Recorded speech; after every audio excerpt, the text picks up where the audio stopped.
Utica is back tonight. It is the second of three games technically, but their second and last game in their Thanksgiving series. They are playing Trine. I think it's another 7 o'clock game. 8 hours till game time, and Utica's coming off a 5-3 win over Plymouth State University yesterday. This is going to be interesting because this is a former assistant that is coaching Trine. That's part of the reason they're here, and it's a team that Utica hasn't seen before. Now, Plymouth State came very small yesterday. I don't think there was a guy above 6'2". I really don't. And if there was one, and he was 6'3". There was nobody, and I don't have the program in front of me, but I'm 99% sure that there was nobody above 6'2". Actually, now I have the program. There's one guy above 6'2", two guys, a goalie, and a defenseman. That's it. Two defensemen. They didn't come very heavy. They were actually the heavier team of Plymouth State and Trine. Trine comes even smaller. They have three guys above 6'3" or above, four. But both of them come small. Both of them come very small in height. Trine does enter this game 4-4 and 2-4 in the conference, the NCHA. And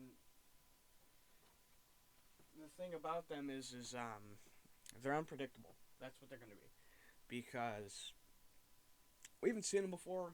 We don't know what to expect. Now, Plymouth State just lost for the third time in the third game at home in the series, the only place that they've played against Utica. And it was a game where they got lucky. I think they did get lucky on lands because they snuck one by him on the first shot. And then Christian Acosta walks down and scores, comes by the bench, gives him a little shrug. And now it's funny. That sounds like Christian. I was at a, not an open skate, but a pickup game that he did in the odd one time. And it seems kind of his style to give a shrug by a bench. But that's kind of how I clicked because from that, it kind of gives a better view of a play of him, even though he kind of went easy on the guys. But he ended up scoring two. He got second star, I think, and first went to.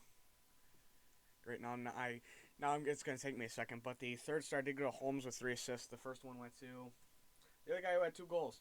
Why? I shouldn't be forgetting this. I have it written down. I really don't know why I'm forgetting this. I'm sorry if I ever name I'm forgetting. No, Acosta got first. Mick got second with 2 goals. Sorry. But it was a memorable night. I think the third one was Patton's goal. Or was a goal to Patton. I don't know for sure. Don't quote me on it. But all in all, it was a good game. Utica kind of had me worried. But that's only because I can only sit there for 1-1 for so long before I start, getting very anxious. And that's what it was for a while. It was 1-1. Now, Trine is coming off. They had a 2-game series against Fredonia. They won both of them. 5-1 the first one, but the second one went to overtime. Then they lost 2 straight to Aurora and dropped to 2-2 in a 2-game series against them. Had a 2-game series against Concordia, Wisconsin. 1-1 in that contest, and then lost in overtime to Adrian, and then beat Adrian 6-2. Now, that's what worries me. They hung in there with Adrian. The number 1. That's the only problem I have. You're competing with a team that could really compete with the number 1. Now, I get it. It's good competition, blah, blah, blah, but you're competing with them. Justin Allen's he's not healthy. From what I'm hearing, he's not going to be healthy for a little bit. That's all I've heard. And that's kind of just based on assumption. He's not going to be healthy for a while.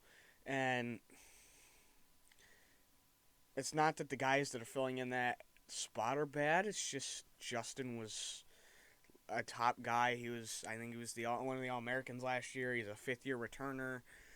It's one of those things. It's a little worrying, but at the same time, you don't know how Trine's going to come into play. You don't know how Utica's going to come into play. Plus, Gary knows how to light a fire under the guys, hopefully. And knowing him, he probably will.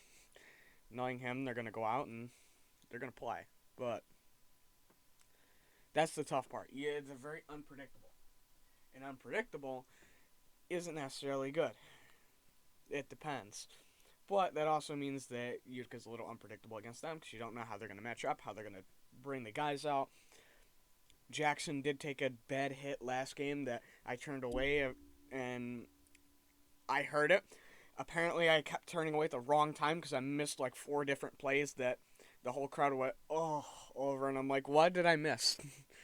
But they played a good game. Plymouth State did, and if they're anything close to Plymouth State, it's going to be an interesting game. And then you have Plymouth State Trine. It's going to be happening tomorrow at 4. That'll be an interesting game. But looking at Utica, it's going to... I don't know what Utica's going to do. I really don't. It depends how the team comes out as a whole, how Lands comes out. If he makes plays like he did last night, as long as he's not giving up those little things, I have all the confidence right now. But it's just about having that confidence in the team and having the confidence in everything, every aspect of it. Now, Fredonia has 76 penalty minutes compared to they don't give opponent, they give conference. That's weird. They have 4 power play goals all season. And how many penalties do they have? It's not giving me a number of penalties. Their save percentage is a .869. That's a little rough. It's a little rough. That's a little rough, realistically.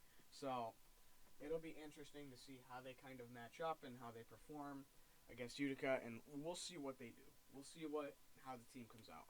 That's the only worry. It's the first period will dictate how the rest of the game goes. Anyways, see you later in the week with more content, really.